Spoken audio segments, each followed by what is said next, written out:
Welcome to the Everything Embodiment Podcast, where I will help you find peace, understanding, and love all within your human body, enhancing your mind-body connection through the exploration of vast ideas, concepts, and modalities, discussions all meant to propel you along your own unique spiritual journey.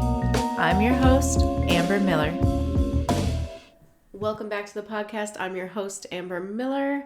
As I hit record, I noticed that it's 11:11. It just feels like a very soulful green light in that I set the intention that I'm recording more than just a podcast, but I am transmitting healing. And it just feels really powerful that it's 11:11. So this episode is going to go a little deeper than I had originally planned. But when it comes to healing, I just think it's a really important conversation to have, and I hope you're able to take something from it. If you've ever walked away from a conversation feeling totally drained, spiraling about what you said or how you came across, this episode is for you. We're talking about chronic masking, what it is, why we do it, and how to start unlearning it so we can feel safe showing up as our full embodied selves. Whether it comes from trauma, people-pleasing, or neurodivergence, masking is something so many of us do without even realizing it, and today we're unpacking all of it. Have you ever walked away from a conversation and immediately replayed every word, every expression, every moment, feeling like you said too much or possibly even not enough? You weren't overreacting. You were probably masking.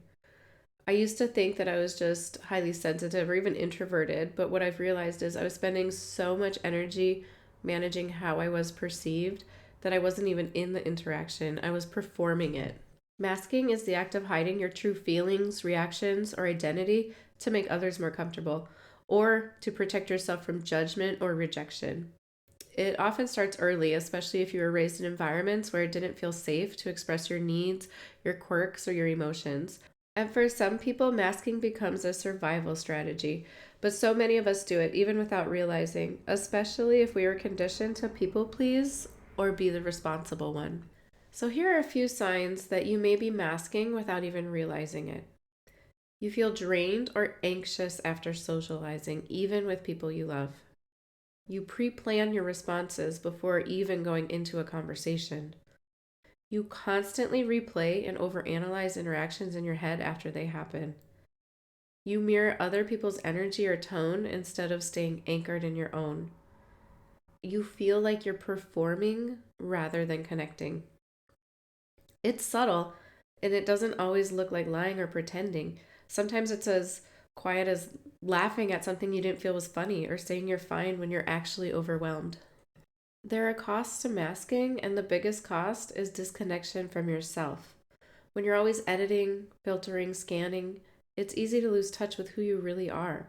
And over time, masking can lead to burnout, relationship resentment, anxiety and shutdown, and a deep inner sense of being unseen, even when surrounded by people. And as I found out, it can also make visibility in your business really hard, because if your nervous system equates being seen with being judged, you'll unconsciously hide or sabotage your success. So if you can relate to any of that, listen up, because I'm going to give you 5 practices that help me overcome the tendency to mask. I cannot stress the importance of step 1, and that is nervous system regulation. You cannot feel safe being real if your body thinks authenticity equals danger. Breathwork, EFT tapping, somatic practices, these retrain your nervous system to receive connection and not fear it. I do a combination of all of that, but I personally love and utilize somatic exercises and want to go a little deeper. Somatic exercises are body-based practices that help reconnect you with your nervous system, release stored tension, and shift trauma or emotion that words alone cannot access. They're essential for healing chronic masking, people-pleasing, and social exhaustion because masking lives in the body, not just the mind. So to release it, you have to work with the body directly.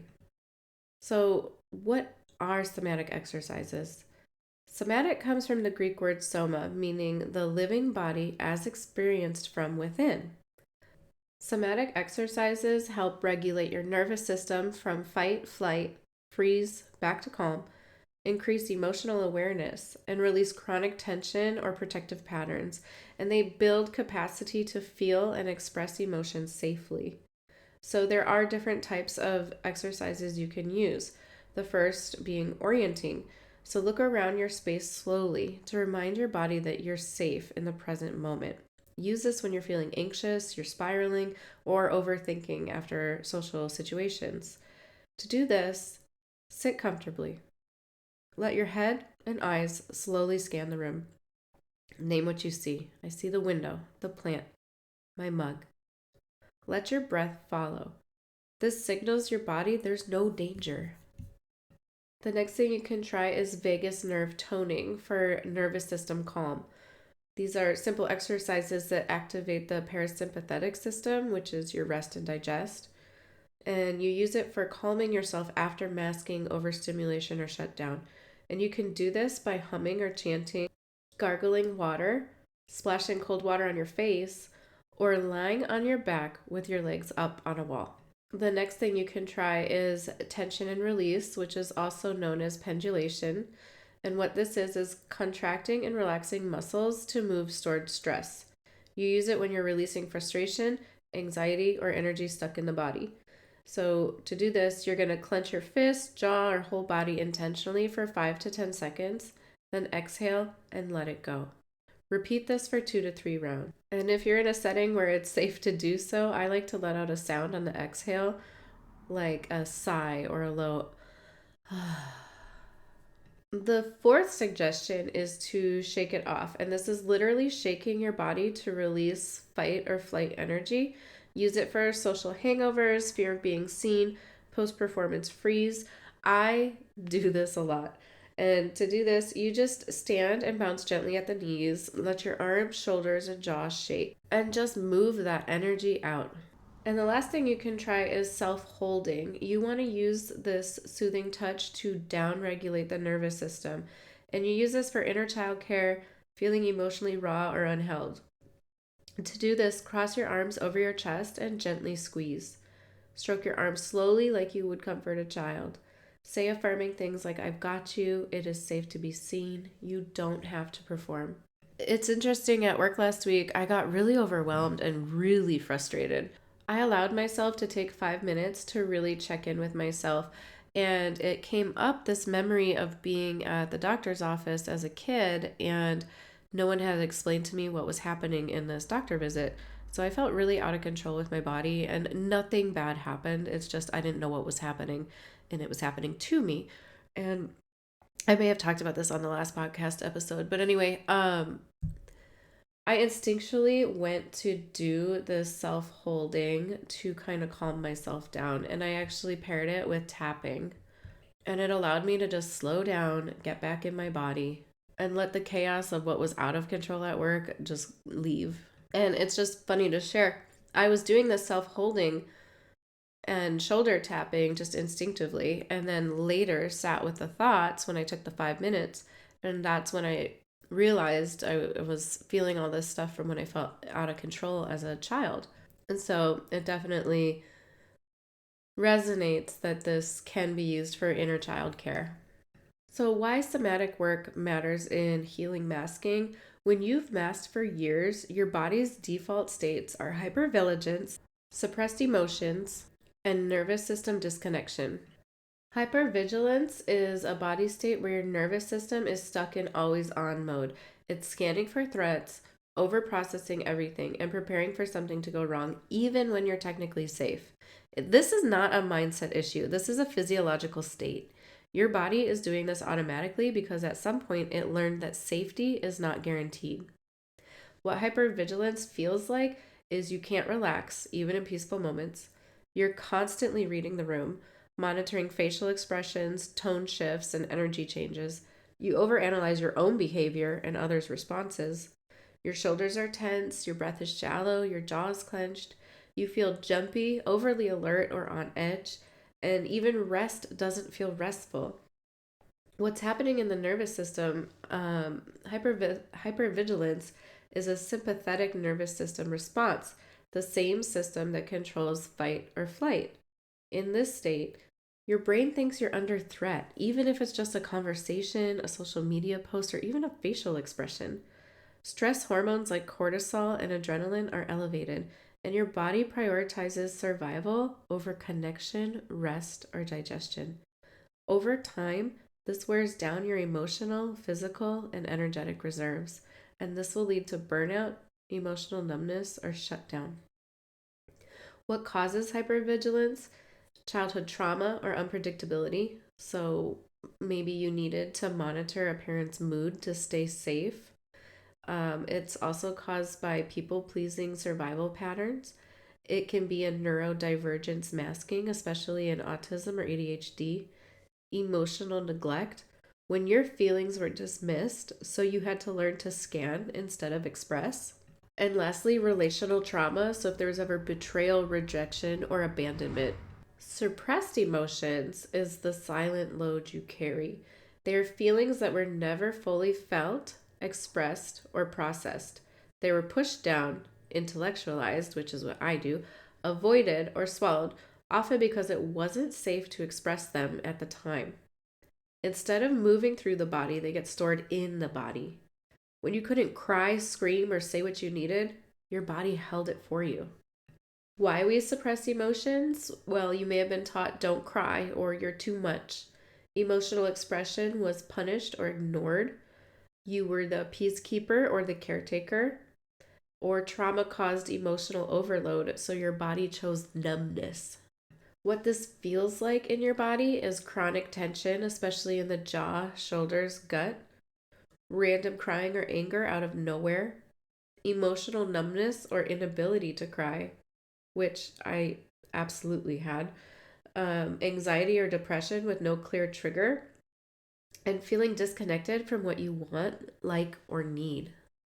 And where this can show up is in your voice, like a tight throat or a fear of speaking up, in your relationships, resentment, shutdown, or avoidant behavior, and in your business, visibility fear, I don't know what to say, or burnout.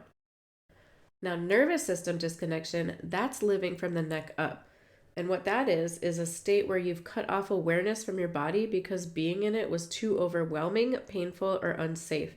It's like living your life from the shoulders up, all thought, no felt sense. Your body becomes an object to manage, not a home to inhabit. Signs of nervous system disconnection: I don't know how I feel. Numbness, flatness, or feeling like you're watching life and not living it. You rely on logic to make every decision. You're highly spiritual and intuitive, but struggle with embodiment. You disassociate or check out during conflict or stress. And how this forms is trauma, especially early or repeated trauma, emotional neglect, masking your needs for too long, being praised for productivity, intellect, or perfection, or repeated freeze states that became the baseline. This all matters because you can't fully heal, receive, or express from a place of disconnection. Your intuition lives in your body. Your joy lives in your body. Your truth lives in your body. So if your nervous system doesn't feel safe, it will disconnect you as a form of protection, but also block your creativity, sexuality, visibility, receiving, and self-trust. You can begin healing these suppressed emotions and disconnection with just tiny little check-ins. What am I feeling right now? What does my body need right now?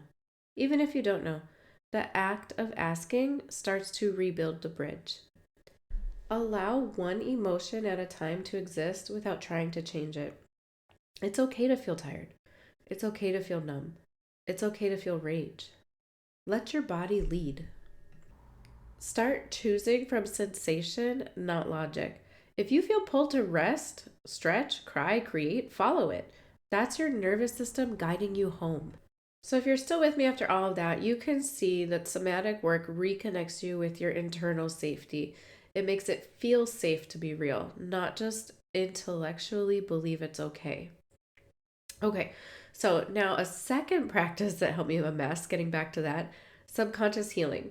This is what I do in my sessions. We go back to the root, the belief or the memory that taught you it wasn't safe to be you, and rewrite the story at the source. So when I was at work feeling really overwhelmed and out of control, and I was shown that memory of being at the doctor's office, I rewrote the story. I told that younger self exactly what was happening. She was safe, and just reminded her that everything she felt was okay and valid. The next step in helping me unmask would be release the people pleasing patterns. Every time you say yes when you mean no, you reinforce the idea that your needs are not valid. That is not kindness, that's abandonment. You want to also let discomfort be okay. You're going to disappoint people. You will feel awkward. That's a part of coming home to yourself, but it gets easier. Build yourself safe containers. Therapy, coaching, friendships where you can be messy, real, and unfiltered. Your nervous system heals through felt safety, not performance. Last week, I had a moment that really made me realize how automatic masking can be. I was at work and a coworker casually asked me what I was doing on my days off, if I had anything planned, and without thinking, I felt my usual default response rise up. Something like, oh, just house stuff, errands, kid stuff, because that's what I would normally say. It's easy, it doesn't invite questions, and it's socially acceptable. But in that moment, I caught myself. I took a breath and said, actually, I run a business on the side. I offer healing sessions, and I'm working on a program right now that helps people reprogram subconscious blocks around receiving and worthiness. Was it a big dramatic reveal? No. But was it a huge energetic shift? Absolutely. Because I chose to let myself be seen, even a little. I didn't hide the truth of who I am or what I love. And my body felt the difference, like I had just exhaled something I didn't even know I was holding. That's what unmasking looks like in real life. It's in those micro moments where we get to choose perform or be present, shrink or show up. I want you to truly ask yourself, when is the last time you edited your truth to feel safe? Have you downplayed something you're passionate about? Or maybe you said you were fine when you weren't? Did you hide your magic because you didn't want to make someone uncomfortable? Just notice it without shame. Because every time we choose truth over performance, even in the smallest ways, we reclaim a piece of ourselves, and that's what healing really is. If you're feeling this in your body, if you spent too long filtering yourself just to feel safe, I want you to know you don't have to keep carrying that. I guide people through subconscious healing and energy sessions that help release the root of the masking pattern so you can show up in life and business as yourself, not a projection of who you think you need to be. You can book a session at everythingembodiment.com or just send me a message. I'd love to hold space for you. As always, if this episode spoke to you, share it, follow the show, or leave a review. It helps me keep doing the work I'm here to do and reach the people who need it most. I'm sending love as you unmask and return to your truth. Stay grounded, stay embodied, and bye for now.